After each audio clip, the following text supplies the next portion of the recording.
Anarki Sena, mereka masih butuh untuk mengantisipasi hero yang merepotkan seperti Harley. Karena memang Harley ini adalah salah satu hero yang menjadi natural counter untuk Melissa. Mengingat Melissa memang bisa go away, tapi Harley, Poker Trick sama Deadly Magic-nya dia bisa dilemparkan dari jarak di luar dari area go away. Dan itu yang bakal cukup merepotkan untuk Melissa. So, Harley merupakan banding yang sangat baik untuk Anarki Sena mengantisipasi Melissa yang di sini bisa saja ditekan nantinya oleh kehadiran Harley nih, Nevin. Iya, setuju sih. Instant pick off kemarin juga sempat dibawain sama Vesaka. Dan untuk Vesaka sendiri kan mereka sangat suka main dengan tempo yang cepat ya. Dari 3 game yang berjalan ketika berhadapan dengan Shadow Esports itu semuanya di bawah 15 menit. Dan itu yang harus diwaspadai karena dengan hadirnya Rafaela ini memungkinkan buat team fight itu bisa dijalankan terus-terusan. Karena ada efek dari resurrection ya yang bisa balikin lagi satu player ketika ditumbangkan. Dan itu akan sangat berguna ketika masuk ke arah late game juga. Tapi sekarang yang perlu diantisipasi adalah dengan ngeban ke arah Minotaur nih. Mereka nggak mau ada sebuah efek support juga dari sang lawan. Dan kita tahu bagaimana besarnya efek sisi dari Minotaur ini. Dia punya minion fury, abis itu dia masih bisa injek sekali lagi. Dan efek sisi kecil kayak gitulah yang nantinya bisa mengganggu nih untuk apapun yang akan dibawa sama Vesaka. Karena masih belum terlihat nih untuk 2 pilihan selanjutnya dari arah jungle-nya. Apakah memang akan menuju ke arah assassin karena masih ada Nolan juga, atau justru mereka akan coba menyeimbangkan si Pakwito-nya ini dengan hero-hero lainnya. Tapi ternyata Hayabusa karena di band. Ya menarik ya, karena memang selain dari Hayabusa yang bisa menggunakan quad shadow-nya untuk diving ke lini belakang, udah pasti Hayabusa juga bakal bisa untuk shadow kill di dalam area go away. Dan itu yang mereka antisipasi.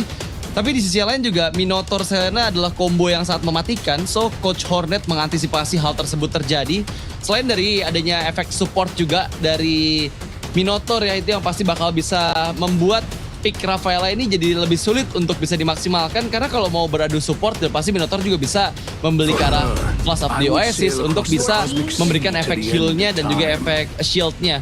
Tapi sesuai dengan kata Nevin, ada Nolan di sini yang menjadi head to head-nya dengan Pakwito yang sejauh ini kita asumsikan sebagai Pakwito jungler dari Chen. Pilihan apa nih kira-kira yang akan dipilih oleh Genzi dan juga oleh Daniel? Momen pick off kah? Karena sebenarnya mereka masih bisa juga untuk bermain pick off di sini. Apalagi hero-hero yang bisa ngasih efek sisi instan ketika nanti ada Abyssal Arrow dari sana yang connect. Itu yang paling penting sebenarnya untuk bisa memaksimalkan potensi pick off dari adanya Selena. Ingat, karena mereka membawa mid lane Selena, mereka harus bisa menangin early game tempo. Karena kalau sampai mereka kalah, high ground-nya ini bakal cukup berantakan pasti untuk Anarki Sena, Nevin. Ya, high ground ya. Itu juga jadi salah satu yang harus diperhatikan. Tapi lihat, wah 2 pilihan terakhirnya sih sangat melengkapi komposisi yang dibutuhkan sama Anarki Sena. Karena di sini mereka emang masih butuh badan, mereka masih butuh inisiator juga untuk ngenakin nanti dari Melissanya. Dan Gatot Kaca bersama Alice yang ultimate-nya sama-sama area of effect dan ngasih efek sisi, itu menurutku jadi pilihan yang tepat banget. Tapi ya minusnya adalah nanti di game kedua, game ketiga, karena kita main ke arah global band, mereka akan sangat kekurangan nih hero-hero yang bisa ngasih AOE CC dengan power yang sangat besar. Tapi ya harus bisa mereka secure di game ini, dan Vesaka akan menjawab itu semua dengan Ruby. Sebenarnya posisi Ruby dan Bellericnya masih fleksibel ya sampai saat ini. Tapi ya berartinya udah di arah Lucy ya. Jadi itu dia untuk draft yang akan dibawakan oleh teman-teman dari Vesaka. Menarik banget karena early power nih masih menjadi satu senjata utama dan talent prediction by GoPay. Nevin 3-2 ke arah Vesaka dan Kak Radit 3-2 ke arah Anarki Sena. Jadi kita sepakat 3-2 nih Kak Radit. Udah pastilah, ada Nevin, ada Radit, udah pasti 3-2 ya. Tapi ya kita berbeda dari pandangan seperti aku ke arah Anarki Sena karena mungkin ada apa ya? Ada histori di mana Anarki Sena berhasil dapetin kemenangan juga meskipun itu di season 11 sudah lama, udah 3 season lalu. Tapi kali ini dengan roster yang menurut aku roster juara dari Anarki Sena, apakah mereka bisa untuk bounce back dan masuk ke babak playoff? So, inilah dia untuk game pertama, match pertama kita, RRQ Sena versus Vesaka Esports. Here we go to the land of down, Nevin. Ya, selamat datang di dalam Land of Dawn. Selamat datang di game yang pertama yang benar-benar akan jadi menarik untuk melihat perlawanan antara Toy versus Lucy. Karena kalau kita ngomongin KDA ini tinggi banget loh buat seorang Toy, di sekitar angka 7, dan itu menandakan betapa agresifnya dia. Tapi entah nih, apakah dengan hero yang berbeda juga, karena kan tuh itu datanya tercampur juga dengan Masha Goldlane ya yang sempat dia gunakan tuh bakal sustain banget. Atau memang dengan Melisanya ini sama-sama tetap bisa memberikan KDA yang cantik nantinya untuk RRQ Sena, Kak Radit. Ya, mengingat juga di match sebelumnya, Toy ini muncul sebagai player of the match kan, dan kita udah tahu sendiri bahwa di situ poin eliminasi dia banyak, tapi poin deathnya sangat sedikit. Itu yang ngebuat KDA-nya benar-benar terlihat jomplang dari statistiknya. Tapi based on emblem, sepertinya Bargain Hunter yang menjadi opsi dari Toy untuk mempercepat juga pastinya semua kebutuhan items yang dibutuhkan. Sementara kalau kita lihat dengan Agility dan juga Warden's Blessing ini yang akan mempercepat nanti movement speed dari Ditz ya. Dan ini juga Rafael yang pertama kali muncul, tapi Abyssal Arrow yang connect dan akan di follow up dengan begitu mudahnya First Blood di tangan Daniel. Bahkan di menit yang pertama nih, Fit. Ya, ini target yang bagus sih untuk awal-awal supaya Rafaelanya nggak terlalu mengganggu nanti ketika masuk ke arah mid dan juga late game. Apalagi tadi dia ngebawain emblemnya karena Inspire kan. Jadi lebih cepat nih untuk pengeluaran dari skill-skillnya. Tapi lihat connect. Wow, lagi-lagi instant movement. Dan itu semua berasal dari Abyssal Arrow-nya Rexlona. Dan ini yang cukup berbahaya sih, karena bahkan kehilangan 2 member sebelum turtle yang pertama, ini akan mempermudah pasti RRQ Sena dapetin objektif turtle-nya, Nevin. Ya, 2 kill di awal sih harusnya bakal kenyang banget ya buat RRQ Sena. Dan turtle pertamanya juga udah langsung mereka setup aja. Secara itemization memang masih minim banget. Tapi yang paling penting adalah dengan Rexlona yang ngebawain ke arah Season Hunter, ini akan makin mempercepat nih. Boleh buat turtle, boleh buat monster jungle. Dan sekarang pertemuan yang hampir terjadi tadi nggak mau dipaksakan oleh RRQ Sena. Tapi harus hati-hati nih. Soalnya Kak Radit kita udah ngeliat sepertinya dengan Expanding River bisa ada rotasi cepat Kak Radit. Nah, ini yang sepertinya akan dipersiapkan oleh RRQ Sena ya. Mengingat setelah turtle yang pertama, objektif mereka langsung segera berubah nih untuk membayang-bayangi pergerakan dari Sora Kitty. Dan ingat, Sora Kitty memang tapi lagi-lagi Abyssal Arrow Rexlona menjadi mimpi buruk untuk Lucy di bagian bottom lane. Dan yang kedua kali dan bahkan berhasil tereliminasi kembali oleh Toy. Oh my god, Rexlona. Ini benar-benar agresif banget sih Abyssal Arrow-nya, Nevin. Nah ya, ini Selena yang lapar ya. Dia ngasih lele ke banyak orang, berhasil dimakan juga dengan baik. Tapi ya itu efek dari Resurrection yang akhirnya ngebuat Brody bisa kembali lagi. Jadi kerugian yang harusnya lumayan banyak karena dia bisa ketinggalan lane itu bisa ditipisin nih mulai dari arah early. Mumpung memang gak ada banyak teamfight yang mengharuskan si Rafael ini untuk ngebuka Resurrection-nya dalam beberapa saat ke depan. Jadi waktu cooldown-nya juga masih sempat. Tapi ya buat waktu yang bisa dibilang lumayan dini ya, di 3 menit pertama dapetin 3 poin eliminasi dan salah satunya jatuh ke tangan sang gold laner yaitu ke arah Toy. Itu udah jadi hal yang bagus banget sih, ngasih makan karena damage dealernya asuransinya bakal makin besar lagi nanti buat cashbacknya. Dan sekarang pertemuan di area mid lane. Wow, dan kembali lihat gimana membeli waktu cukup lama Daniel.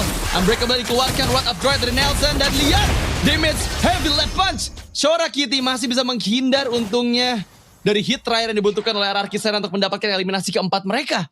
Dan lihat move agresif dari RRQ Sena ini berhasil menanggulangi data yang tadi kita bahas, Nevin. Dimana Vesaka tuh punya early game pressure cukup tinggi kan. Tapi di game pertama aja, ini teror dari Abyssal Arrow-nya Rexlona sih nggak main-main sih, Nevin.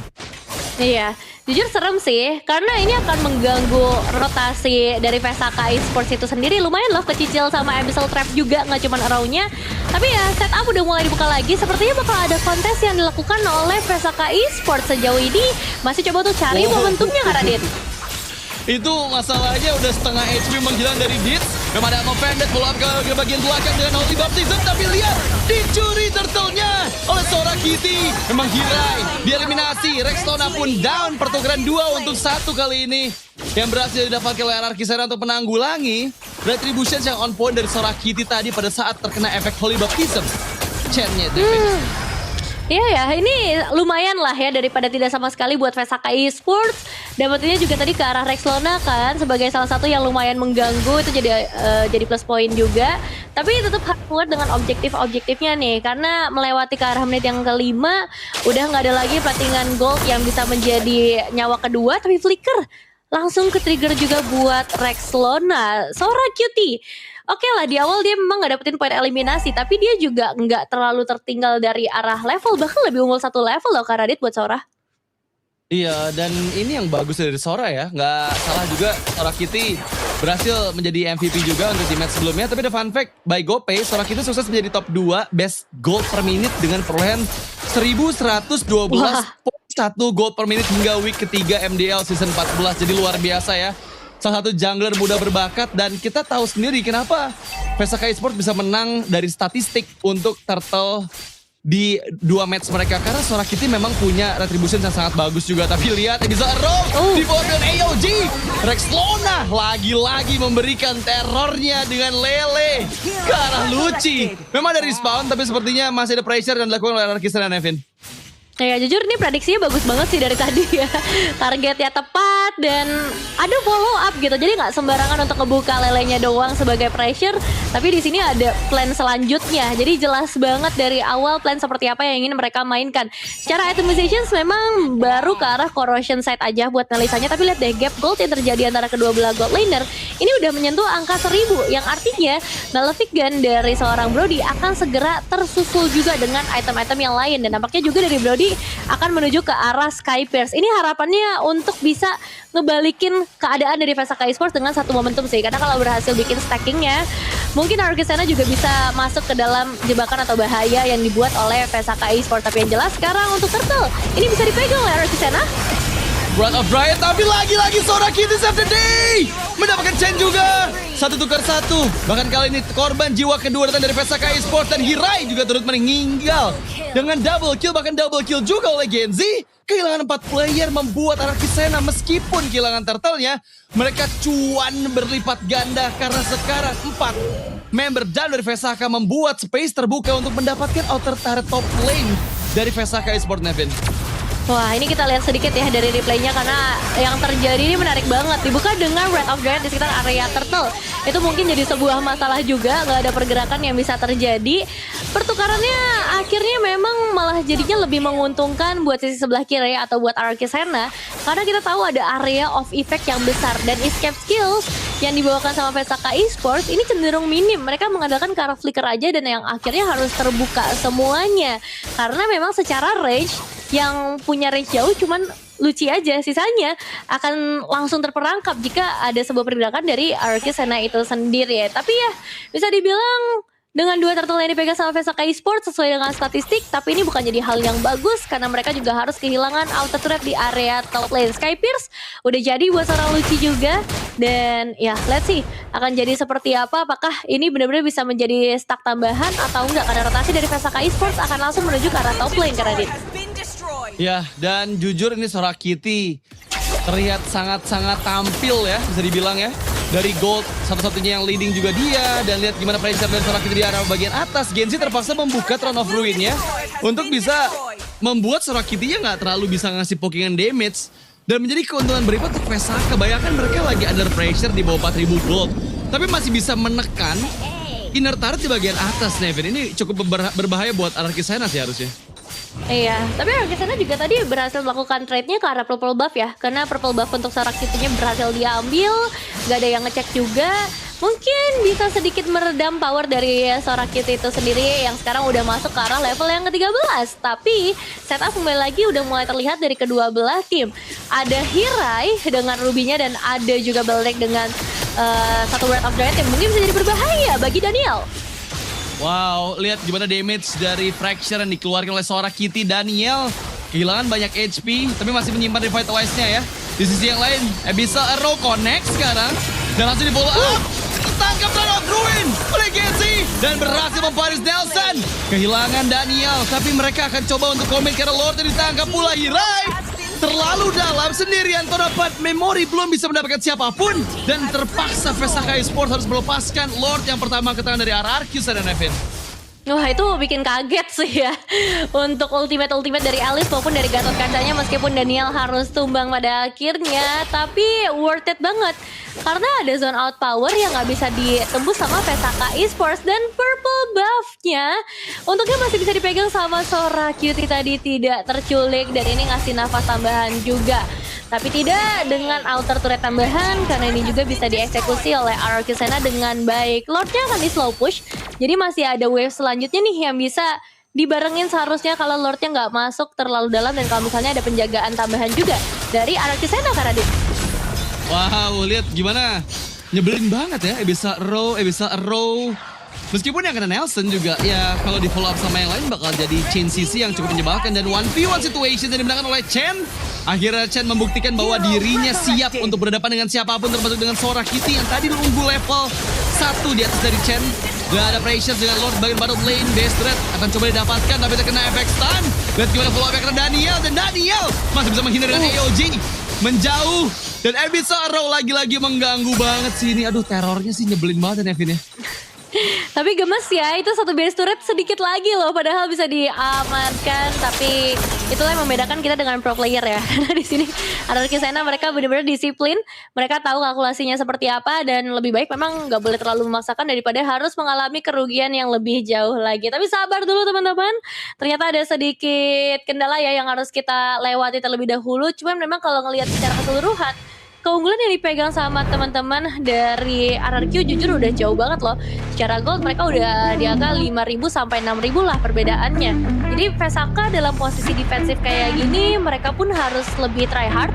Entah itu dari momennya, karena mereka juga punya Bellaric dan juga Ruby kan. Terus cara damage mungkin bisa mulai kasih nih satu persatu damage-nya ke arah pemegang Sky Pierce, yaitu Brody di dalam game ini, Karadit. Ya sebenarnya kalau kita bahas dari komposisi atau sinerginya yang dibawakan oleh teman-teman dari Vesaka Esports, mereka bisa dibilang cukup bagus di area of effect-nya. Karena semua didukung di area Wrath of Dryad. Nanti bisa di follow up langsung sama Offended, sama Holy Baptism, dan di burst dengan besar oleh damage dari Nolan ataupun dari Brody. Tapi masalahnya hal tersebut memang jarang terjadi ya, karena dari tadi juga belum ada timing yang tepat juga mungkin dari sisi team fight-nya terjadinya di luar area-area yang berbahaya seperti di area jungle yang sempit.